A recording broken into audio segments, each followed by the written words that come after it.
Bonsoir, monsieur et madame Dupont. Ça aussi. Bonsoir, monsieur Virtuel. Alors, vous êtes marié depuis 43 ans, vous vous êtes rencontrés à l'âge de 13 ans et demi, pour vous, madame, et 16 ans pour vous, c'était à Caen, près de Tournai. Madame, vous veniez d'Audenarde et vous déménagiez vers Caen. Vous êtes toujours néerlandophone d'origine, vous ne connaissiez pas un mot de français, et vous arrivez vous installer à 5 maisons de la maison de monsieur. Alors, monsieur, dites-moi comment vous avez fait pour aborder celle qui allait devenir votre épouse. Justement, moi je l'avais déjà vue une fois avant, qu'elle ne savait pas. Et je roulais souvent en vélo avec un camarade. Et un beau jour, on était sur le trottoir en train de lire le petit journal Spirou. Et mon copain, sachant que j'étais pas trop pour me courber devant une femme pour lui demander si je peux l'accompagner, il a relevé le pari, comme quoi je n'oserais pas. Et c'est en relevant le pari, je lui ai dit je tiens le pari. Et 10 minutes après, elle sortait de chez elle pour aller faire des courses. Et je lui ai demandé poliment de l'accompagner. Pour l'aider à parler le français. À parler français. Alors, madame, quand il vous a accompagné, là, vous avez ressenti quelque chose à ce moment-là, ou bien c'était... Oui, je dois dire que je crois que j'ai eu très peur. J'étais très timide, j'étais tremblante quand il m'a demandé de m'accompagner, parce qu'en somme, c'était le premier garçon qui m'accompagnait. Alors, j'ai compris quand même ce qu'il disait, parce que c'est pas très difficile de... Certains mots, on les comprend. Il y avait un petit peu de sentiment chez vous déjà? Il y avait le cœur qui battait un peu? Oui, parce que je crois quand même aussi que j'avais déjà passé, je les avais vus, parce qu'ils étaient... Mais je baissais la tête quand je passais à côté, donc je ne sais pas si lui m'avait regardé, quoi.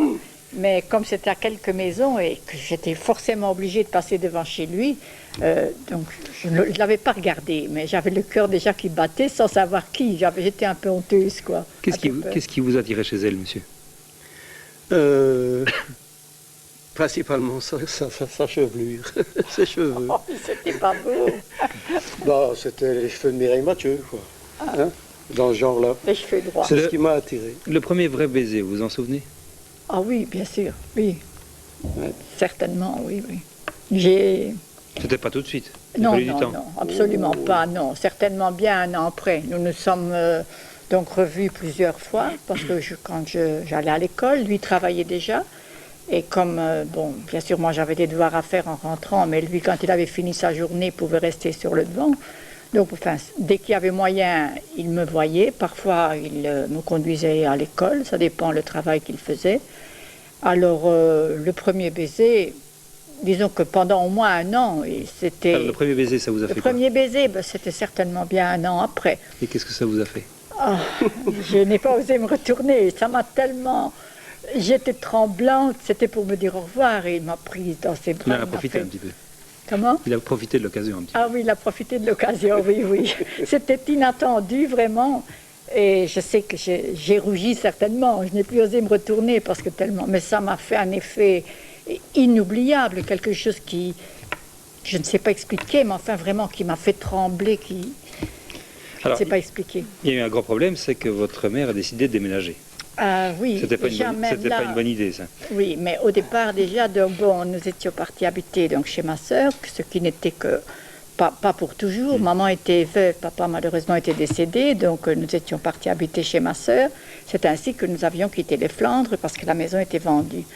Et nous sommes quand même restés là un an ou deux, donc nous nous sommes vus en cachette parce que forcément j'étais beaucoup trop jeune, donc les parents, la famille n'était pas d'accord. Ce que maintenant je comprends, ce que j'ai compris quand j'avais 40 ans, mais qu'à 14 ans je ne comprenais pas. Pour nous c'était une chose impossible de se séparer. Alors quand maman disait qu'on ne pouvait plus se voir, c'était inutile, on se voyait quand même. Il faisait les 20 km à vélo pour alors donc là j'habitais toujours à Caen. Et puis alors maman, nous sommes déménagés, nous sommes partis habiter en Vin, donc près de René, ce qui fait à peu près 20 km. Alors, il venait me voir, parfois rien que pour me voir à la fenêtre, il me faisait un petit signe. Et alors, et puis il a quand même eu l'autorisation de rentrer à la maison, mais en ami, vraiment en ami. Donc... Alors, pour vous voir plus souvent, vous avez trouvé le truc, vous avez décidé de vous marier. Oui, bien sûr, on essayait, on s'écrivait parfois chez une amie, et puis bon, alors, le temps a passé, donc j'avais à ce moment-là 16 ans et 16 ans et demi. demi, oui. 16 ans et demi. Et alors, pour nous, c'était impossible d'attendre encore 3 ans parce qu'il devait seulement faire son service militaire. Alors, qu'est-ce que vous avez dit à votre mère? Alors, j'en avais demandé, bien sûr, pour être fiancés, quoi, pour venir, mais comme ils n'étaient pas d'accord, eh bien, on avait décidé, ne sachant pas faire l'un sans l'autre, que le meilleur moyen pour se marier, c'était l'unique moyen à ce moment-là, c'était d'être enceinte, voilà. C'était d'attendre un enfant. Alors là, c'était les obliger de se marier. Donc, notre première relation, nous l'avons eue au mois de juillet. 3 ans. Au mois de juillet, en 50. Donc on est moins vite que les jeunes. Et puis, il y avait un retard de 3 semaines. Alors, vous l'avez Et dit nous à votre avons mère. profité de ce retard et nous sommes, voilà, et puis, Ah, vous vous êtes mariés? nous sommes mariés à Et le, l'âge. et le bébé? Ah, le bébé, il n'est même pas né tout de suite. Il est né 9 mois après. Donc, vous n'étiez pas enceinte? Non, je n'étais pas enceinte. Non, il est né 9 mois après. Je me suis mariée le 28 octobre. On l'attendait pour le 15 août. Il est né le 24 juillet. Alors, ensuite, j'ajoute quand même que vous avez eu 5 enfants depuis. Et 5 enfants. Malheureusement, Est-ce j'ai que, perdu un petit garçon. en 2 mais mots, parce qu'on y reviendra tout à l'heure, Oui. est-ce que vous avez le sentiment que votre amour a changé en 46 ans, si j'ajoute les 3 années? Non, non. Nous nous aimons toujours Ni autant, l'un ni c'est-à-dire que nous ne savons pas nous passer l'un de l'autre. Voilà.